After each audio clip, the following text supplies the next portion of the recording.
Boa noite, irmãos. O Senhor Jesus abençoa a todos.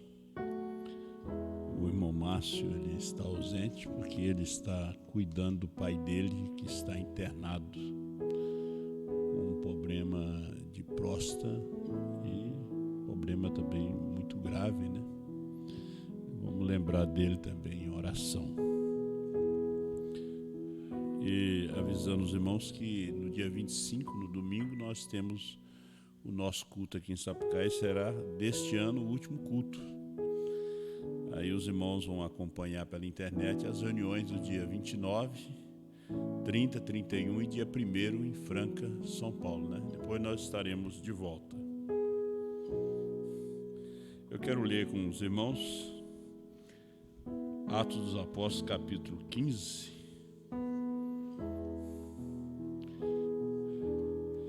Deus abençoa também a Dete, a irmã Milene e também a sua amiga, né, que veio, a irmã que veio no domingo, veio hoje.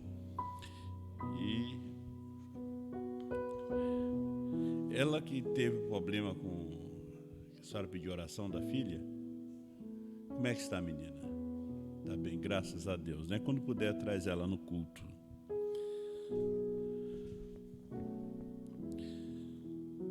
Atos 15, versículo 14. Simão relatou como primeiramente Deus visitou os gentios para tomar deles um povo para o seu nome. Grande Deus e soberano Pai Celestial, perdoa os nossos pecados, nossas faltas e falhas. Toma essa reunião sobre o teu controle. Toma teus filhos através da audiência invisível, também sobre o teu controle. Dê a eles aquilo que eles estão buscando do Senhor, porque eles não estão somente assistindo uma transmissão, eles estão participando de um alimento, que é a tua palavra para esta hora. Toma esse pouco de pó nas tuas mãos, usa como o Senhor queira usar. Fale conosco e nos dê a tua bênção, Pai, em nome de nosso Senhor Jesus Cristo. Amém. Eu não sei se está um pouquinho quente, né? Daria para ligar o ar. Pode assentar. Os gentios não é a sua noiva, né?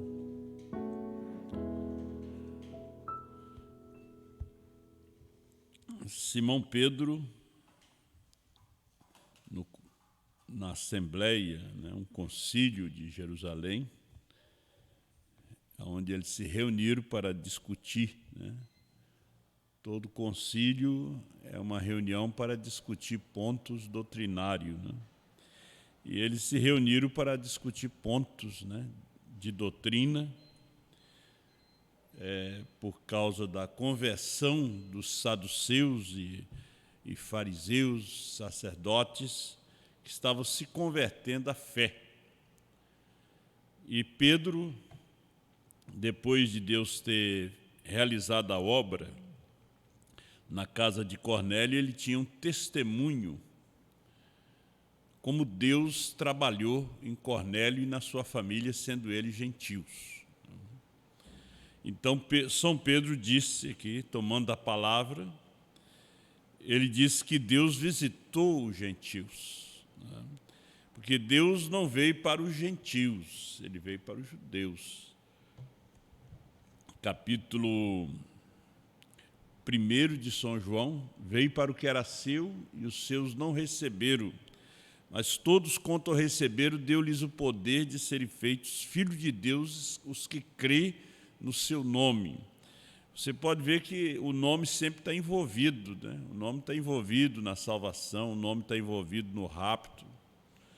É somente nós temos o discernimento, né? E captar o que Deus, na verdade, está falando, como Ele está falando. Então, os judeus rejeitaram. E quando eles rejeitaram, Deus cegou o coração deles, os olhos do coração, para que eles, ouvindo, eles não viessem a entender. E depois eles viessem a ser salvos.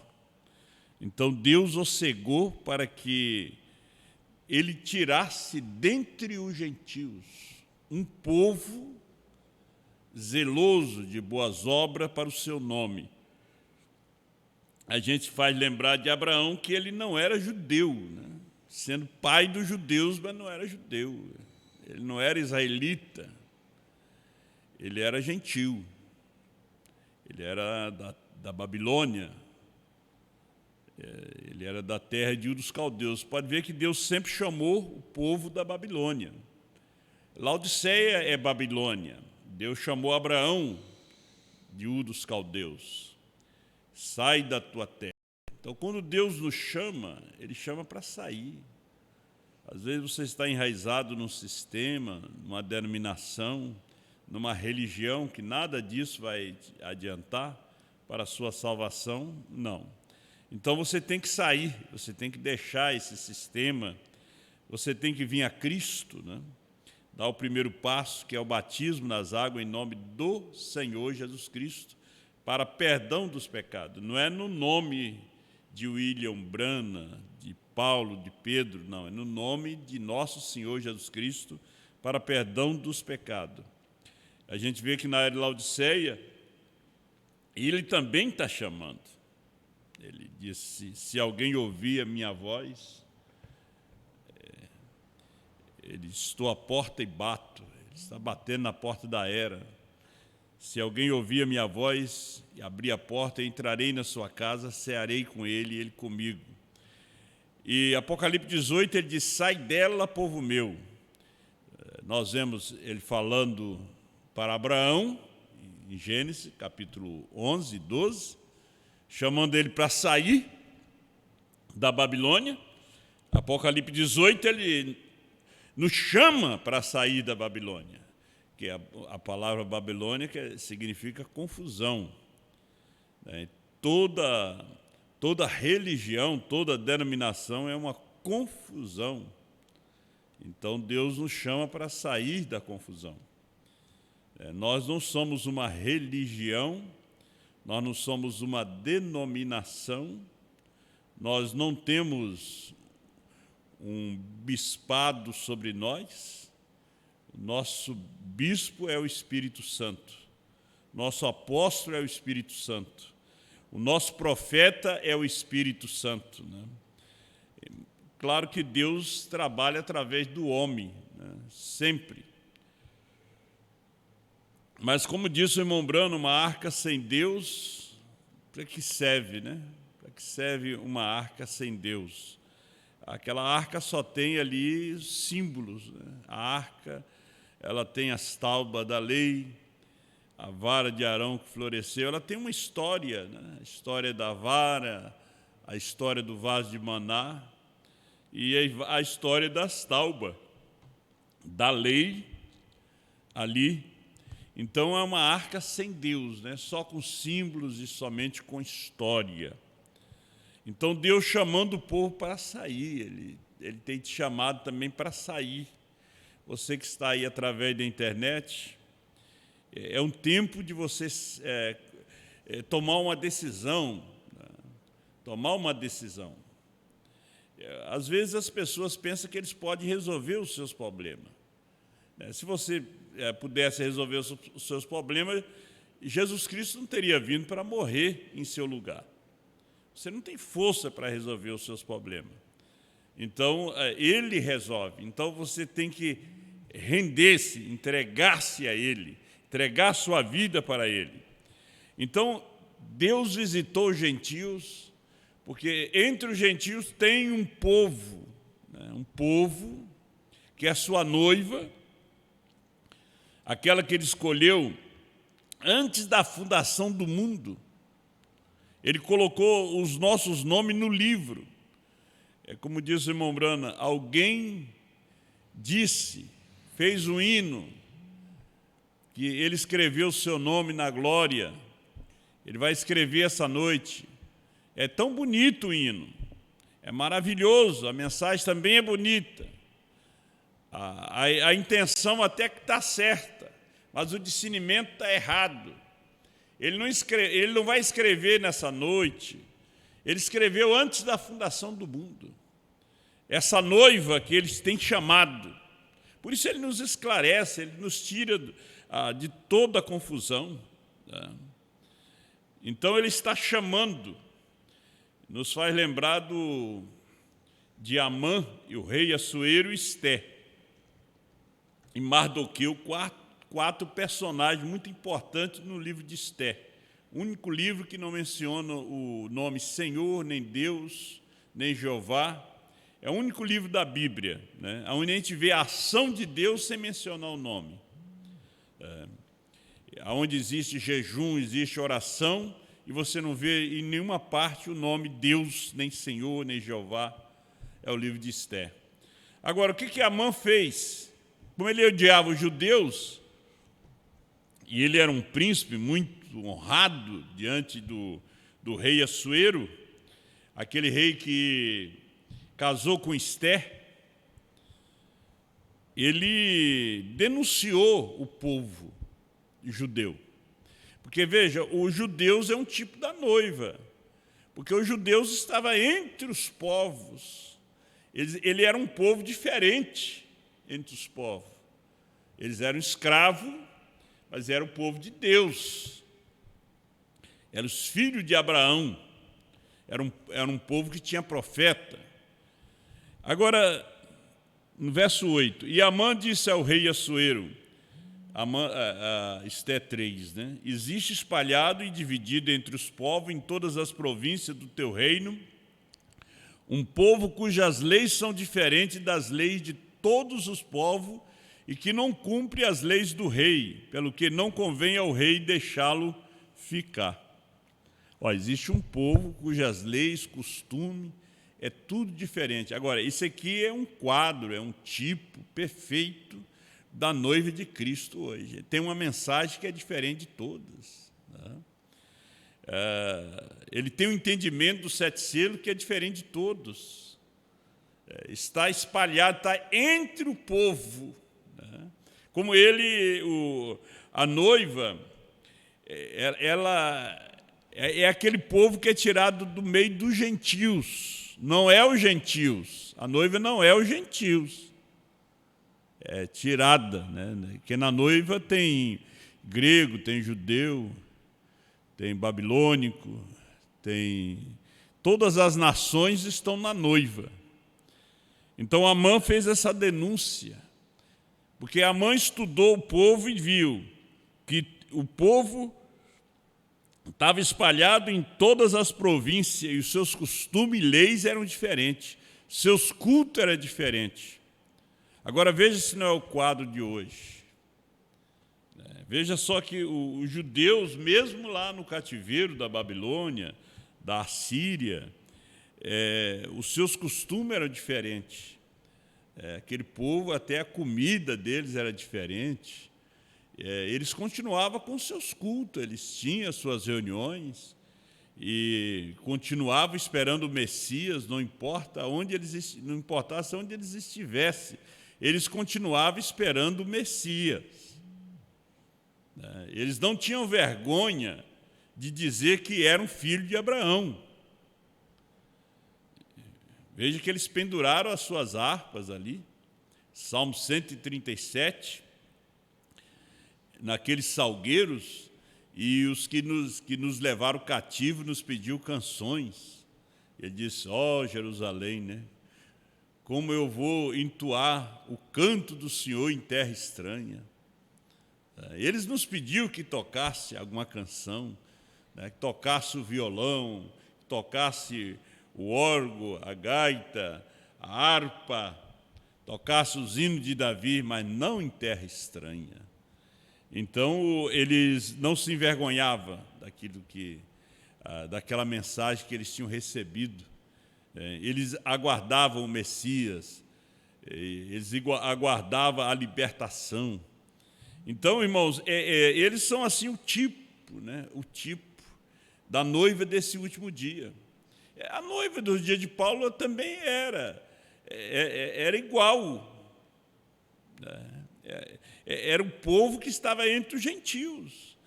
A noiva do dia de Paulo era uma parte, ela não era completa. Ela fica completa na mensagem desse dia, desta hora. Aqui que ela é completa. E nesse tempo, ela não será uma multidão. Você veja bem que ela não será uma multidão nesse tempo. Nesse tempo, ela será uma minoria. Né? Ela será uma minoria nesse tempo do arrebatamento. Ela será apenas uma minoria. Uma coisa inacreditável. Ela será como nos dias de Noé, foram apenas 8, né?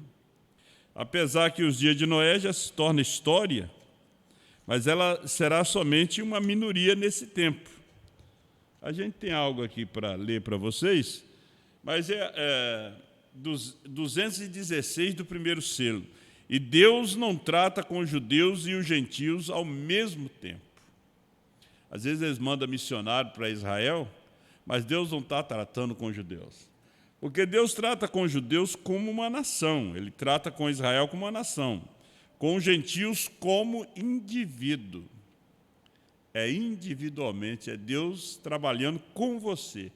Israel é a nação, as 12 tribos. É Deus tratando com você. Você que está aqui presente, você que está através da internet, né, que são dezenas e dezenas de pessoas, centenas. Então, Deus trata com você como indivíduo. Ele nunca tomou os gentios como sua noiva. Ele tomou um povo dentre os gentios. Por isso, Jeová Jirê, parágrafo 100, terceira parte, ele diz que um gentio levaria o seu nome. Né? Então, Jesus não era judeu nem gentil. Então, a noiva desse último dia, um gentio leva o seu nome. Por isso que a perfeição brana, 7 é perfeito, 7 é o número de Deus, 7 é perfeição. Então, do meio de todas essas denominações, as nações como um tipo de denominações, Deus está tirando do meio dessas denominações hoje da mensagem. Dos dias do irmão Brano eram as denominações metodistas, batistas, que Deus tirava. Hoje é das denominações da mensagem. Deus está tirando aquela última parte da noiva, né, que é a parte da cabeça. É que o profeta vem a ser o pescoço. Essa é a parte da cabeça nesse tempo. Não é os pés, não. É a parte da cabeça. Está vendo? Agora ele trata com Israel como nação. E agora ali mesmo agora, ali está ela, como nação. Israel é como nação. Por isso, esse tempo que nós vivemos, era necessário um profeta. Porque nós tivemos 2 profetas, Paulo e Brana, e 5 reformadores. Com a mensagem dos reformadores, nós não poderíamos chegar na perfeição, no rapto, não, com a mensagem dos reformadores. O profeta de Deus disse aqui, ele disse que Lutero, ele era um reformador, ele não era um profeta. Mesmo que ele profetizou, ele não era profeta, ele era um reformador. Ele fala aqui ainda no 190, 196, que nós não vai dar tempo de nós lermos tudo. Ele disse aqui, então eles têm outra era da igreja a seguir. Lá vem. A era da igreja está em tão grande confusão. Vejam Wesley, outro reformador, veja, forma outra era da igreja. Entende o que eu quero dizer? Outra era da igreja é formada. Todos eles foram reformadores. João Wesley não era profeta, ele era um reformador. Todos eles, né? Hoje, aquela pergunta que as pessoas dizem, porque tudo está dividido hoje, né? A Bíblia diz, não havendo profecia, o povo se corrompe. Porque tudo está dividido, um puxa para um lado, outro puxa para outro, né, e grupos da mensagem daqui, grupos da mensagem dali. Por que isso? Aquela pergunta. Eu até ouvi um pregador falando, né, deixando aquele ponto de interrogação. E o Espírito Santo logo vem e fala no coração, no nosso coração. Em São Lucas, ali no capítulo 12, Jesus disse, eu vim trazer, não vim trazer paz, vim trazer guerra. Eu vim trazer guerra. Ele disse, numa casa, 2 estarão contra 3 e 3 contra 2. É o próprio Deus que fez isso. Porque, como o nascimento natural, ele é uma confusão, veja quando uma mulher está para ganhar um filho, ela sente a ânsia da morte, ela sente as dores, e ela não se governa, não se manda mais em si. Sirene de ambulância, suando, corredores de hospitais, e quando ela está ganhando, não tem espera. Ela não tem, alguém tem que fazer a ficha dela lá, tem que ter uma ficha, ela tem que entrar ligeiro, porque ela é dores, é grito, está vindo a vida, está vindo a alegria. Aí ali vem sangue, vem água e logo vem a vida. O próprio Senhor Jesus disse que é um momento de tristeza, mas logo aquilo resulta em alegria. E assim é esse tempo do rapto. O rapto, a noiva, ela sai do meio de uma confusão, é como um nascimento. É uma confusão. Ela sai do meio dessa confusão religiosa e política. O profeta comparou a confusão religiosa e política com o arrebatamento. Com o arrebatamento. O arrebatamento não é algo que alguém vai anunciar, vai sair na televisão, na internet, alguém vai fazer um grupo e botar ali o grupo do arrebatamento. Não, ninguém vai saber. É um desaparecimento, é uma minoria tão pequena, um povo estranho. Entre todos os povos, há um povo que não convém um rei tolerar. Suas leis são diferentes das leis do rei. Veja só, a pregação é diferente do outro tabernáculo. A crença é diferente.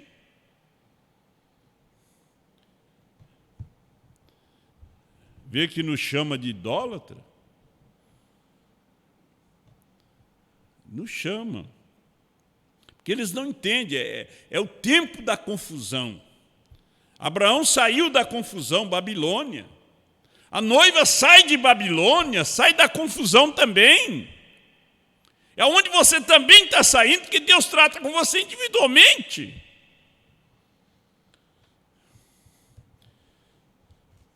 Ele diz, note, esta última mensagem da última era da igreja não é um reformador. Ele é profeta, não reformador. Branham não é reformador. Agora, João vem trazendo a mensagem de Branham. Que o ministério do último dia, da esposa, a mensagem de uma só pessoa, é o único homem que tem coragem de falar qual é o novo nome, para que serve. Os demais têm coragem de pregar a mensagem, mas não a mensagem completa. Você vai ver aqui que mesmo os reformadores, eles não trouxeram a mensagem completa, porque eles não tinham a mensagem completa. Hoje nós temos a mensagem completa.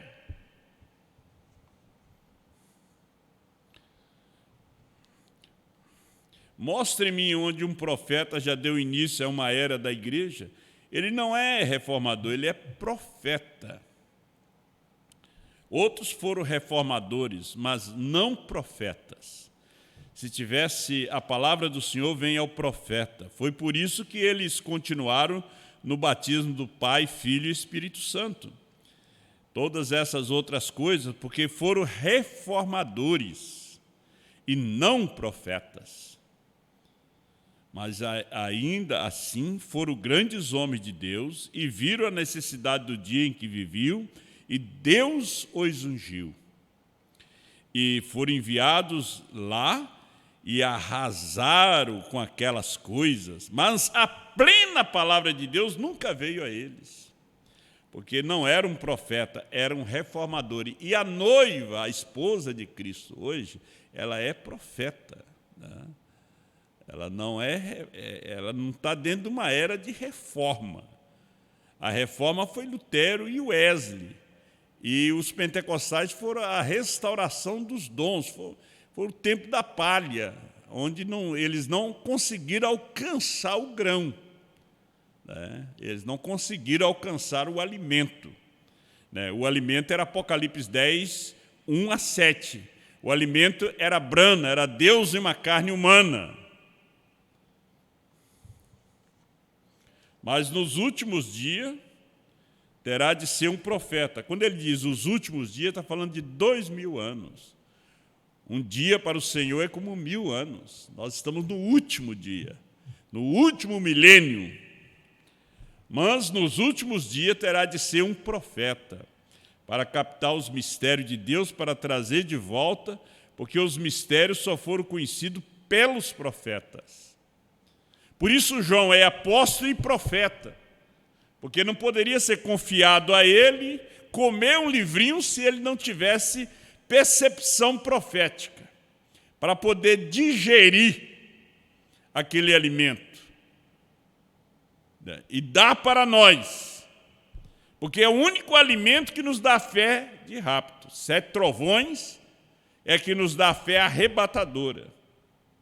Veja que o irmão Brana trouxe uma mensagem de 33 anos de pregação, e ele disse: nós não podemos fazer o rapto com essa mensagem.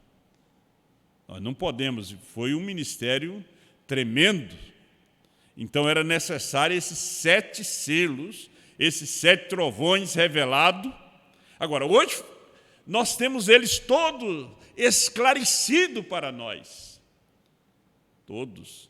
A gente vê que mesmo aí entre o nosso povo, muita gente, eles querem assim, um movimento pentecostal. Como a primeira e segunda etapa têm voltado.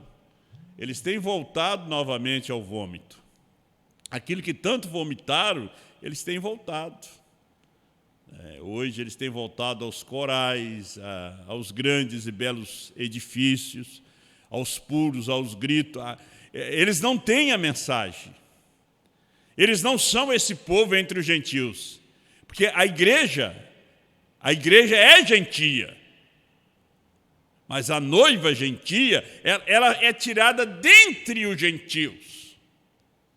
Agora, Deus não trata mais com a igreja, Deus trata com a esposa, a sua voz está nela. Por isso, João come o livrinho, profetiza outra vez. Agora, eles não tiveram a plena palavra de Deus no seu dia. O Wesley não teve. E veja o trabalho que fez o Wesley.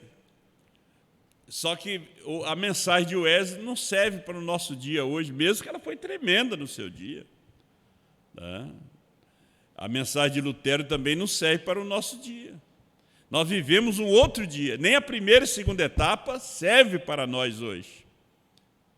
Tem que ser a revelação desses 7 selos. É só isso aqui que está aqui na minha mão. É uma inspiração que vem para a gente. Gente, vocês aí pela internet, é só isso aqui que está na minha mão.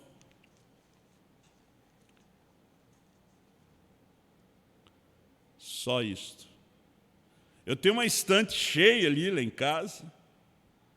Temos aqui no tablet, no telefone, mas está aqui dentro. Que são os trovões? São as revelações contidas nos 7 selos. É o que está contido aqui que nos dá a fé arrebatadora. Nós pegamos todas as mensagens, pregamos e tudo, mas você pode pregar a mensagem lá, você tem que entrar aqui. Se você não entrar nos 7 selos, onde você vai encontrar aquilo que os 7 trovões, que são as revelações contidas nos 7 selos, você fica na grande tribulação. Porque mesmo a primeira e segunda etapa que o irmão Brana pregou, ele te prepara para a grande tribulação. Porque a gente vê hoje aqueles que combatem. Porque quem combate a mensagem da esposa está combatendo a mensagem do irmão Brana. A mensagem do irmão Brana foi os 7 selos. A terceira etapa foi a revelação dos 7 selos. A visão da tenda foi a revelação dos 7 selos. Então, tudo está aqui. Veja só, tudo está aqui. Então, João come o livrinho e manda a gente comer. Por isso, com Israel ele trata como uma nação, conosco ele trata como um indivíduo.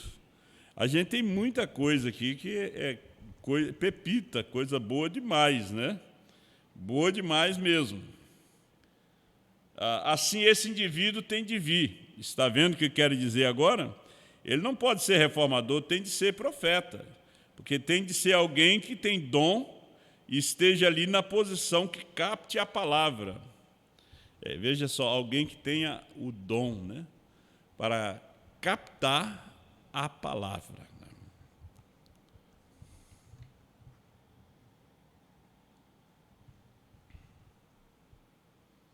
Mas nos últimos dias, dos 195, agora aqueles reformadores sabiam que havia algo errado. Lutero sabia disso, que aquele pão não era o corpo de Cristo. A hóstia que a Igreja Católica dá, Lutero sabia que aquilo não era o corpo de Cristo. Adorar aquelas imagens, ele sabia que estava errado também. Todos aqueles credos, aqueles ritos, ele sabia que estava errado. Ele era um homem estudioso, além de ser um padre, ele era um advogado, e ele é um homem que aprofundou-se na Escritura, principalmente no livro aos Romanos, é onde ele tira a sua citação, justo viverá da fé, subindo as escadas da Basílica de São Pedro de joelho, aquela voz veio no seu coração e disse, o justo viverá da fé. Onde ele pegou aquele prato e jogou. E disse, isso aqui não é o corpo de Cristo. Isso aqui também não é o sangue. O justo viverá da fé. 365 degraus, penitência. Aí Deus fala com ele falou com o padre, ele não falou com o arcebispo, nem com o papa. Ele falou com o cargo mais inferior que tem, né? Mais baixo, que é o padre. Porque a Igreja Católica também tem um quíntuplo, né? Ele tem o padre, tem o bispo, arcebispo, tem o cardeal e tem o papa, né? São 5 ministérios eles. É tudo uma imitação. Aí Lutero protestou aquilo ali. Aí logo ele foi um reformador, veio João Wesley, e ele disse, e assim ele pregou, o justo viverá da fé. E essa foi a sua mensagem. Veja, cada um tem a sua mensagem. Brana nos traz a revelação dos selos. João nos traz aquilo que está contido nos 7 selos. Brana traz a revelação de tudo, para judeu, gentio. Aí vem João, só as revelações contidas nos 7 selos. O que é necessário para a fé de rapto. Ele não mexe em outra coisa. Fazendo como a Alemanha, que se atrapalhou sobre a grande tribulação, em vez de 3 anos e meio, começaram a pregar 7 anos. Você pensa que não foram milhares atrás? Foram. E gente que conheceu o irmão Brana. O negócio não é conhecer o irmão Brana, ter viajado a Jeffersonville, Estados Unidos, conhecer alguém que andou com o irmão Brana. Não. A Escritura diz, bem-aventurados que não viram e creram. Não precisa estar na América, ir na América. Muita gente foram na América e já se perderam, nem crê mais na mensagem. Outros conheceram o irmão Brana e também não creram, não conseguiram ver, chegaram muito perto da luz e cegaram.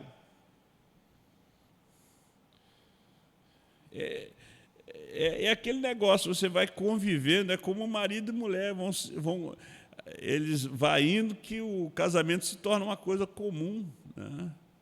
O marido se torna uma coisa comum, a mulher se torna uma coisa comum, aí, de repente, já perde o respeito, né? A coisa fica muito comum, né? O marido nunca deve ser comum, né? A esposa nunca deve ser comum, sempre ela deve ser a namorada, ela não pode ser comum.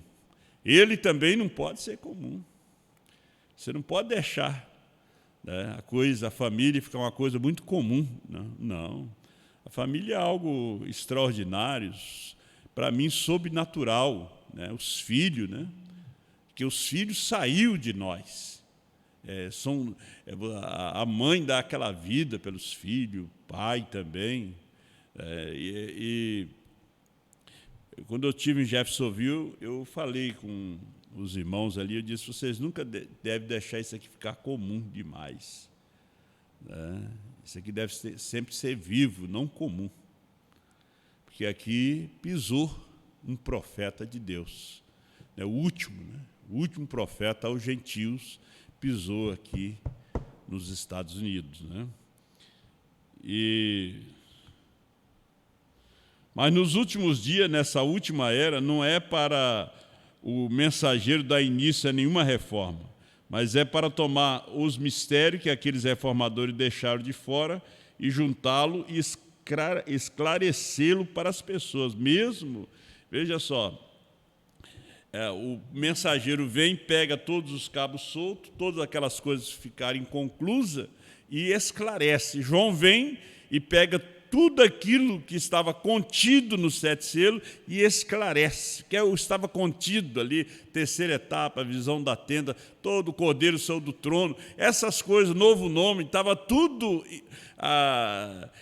obscuro para nós. Ele vem e esclarece, né? Acende a luz. Há um homem aqui que pode acender a luz. Acende, você passa a ver, passa a enxergar. Deus te abençoe.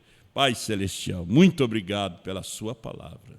Muito obrigado por essa noite. Perdoa os nossos pecados, nossas faltas, nossas falhas. Abençoa teus filhos através da internet.